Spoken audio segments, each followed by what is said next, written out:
देखिए, ये देश हमारा संविधान से चलता है, शरिया से नहीं चलता है, पहली बात। दूसरी बात कि अगर किसी के दिमाग में ऐसा है कि शरिया से चलाएँगे देश को, तो वो जहाँ शरिया चलता है, वहाँ जाकर बस जाएँ। देश को बाँटने की, देश को विभाजित करने की कोई कोशिश ना करें, देश में इस तरह से धार्मिक विद्वेष फैलाने की कोशिश ना करें और ये बहुत ही गलत बात है, इस पर रोक लगनी चाहिए और जो भी ऐसे बात कर रहे हैं, उनके खिलाफ देशद्रोह का मुकदमा भी दर्ज होना चाहिए। जहाँ तक जो कॉमन मैन जिनको मैं जानता हूँ, जो भी रैशनैलिटी से बात कर रहे हैं, वो ये कह रहे हैं कि इससे ट्रांसपेरेंसी आएगी और एक जो कबाल इकट्ठा हो गया था, जो 9 लाख एकड़ ज़मीन को कब्जा करके अपने हिसाब से यूज़ कर रहे थे, पैरेलल सरकार चला रहे थे, उनके पेट में दर्द होना तो लाज़मी है और रूल ऑफ़ लॉ होगा, ट्रांसपेरेंट होगा सब कुछ, तो मुझे नहीं लगता कि कहीं कुछ गलत है इसमें।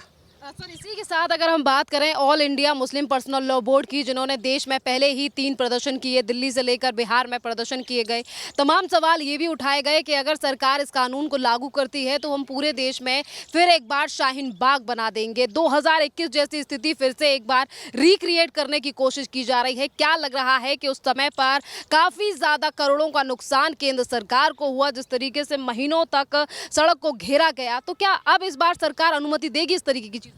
देखिए, सरकार की अनुमति तो पहले ही बिल जेपीसी से पास होकर आ चुका है। इन्होंने पहले भी अनुमति ली नहीं थी। दूसरी बात, ये पार्लियामेंट में ये कानून डिस्कस हुआ है, जेपीसी को रेफ़र हुआ है, सारी पार्टियों को सुना गया है, तो इस तरह की ये धमकी गुंडागर्दी के अलावा कुछ नहीं है। शाहीन बाग पूरे देश को बना देंगे या शाहीन बाग जैसे हालात इकट्ठा कर देंगे।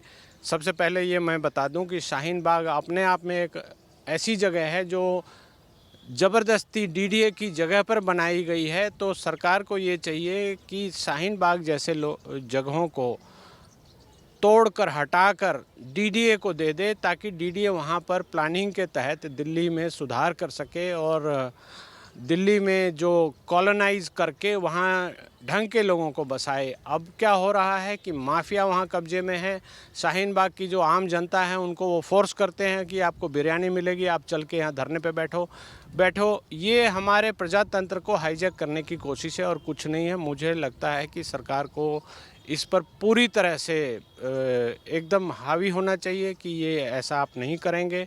अगर आप करते हैं तो आप भुक्तभोगी होंगे और तभी जाकर ये अमन और शांति इकट्ठा जमा इसमें अमन और शांति का पैगाम सबको जाएगा और सब लोग देखेंगे कि सरकार क्या करना चाह रही है और किस तरह से एक वेलफेयर स्टेट को ये काम करते रहना चाहिए।